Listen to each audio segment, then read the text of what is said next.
Karnabaletan momotxorroz jazten gindan, momotxorroz.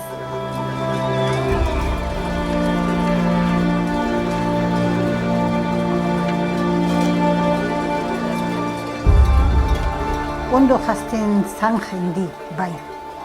Beste batzuk ez, beste batzuk zakar, baina karnabalak onak egiten zion.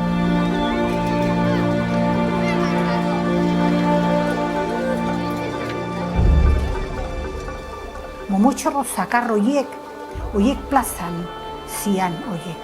Horiek beste modu batea, goldikin, ta uztarria, ta garia eraiten, sardikin ta humikikatzen.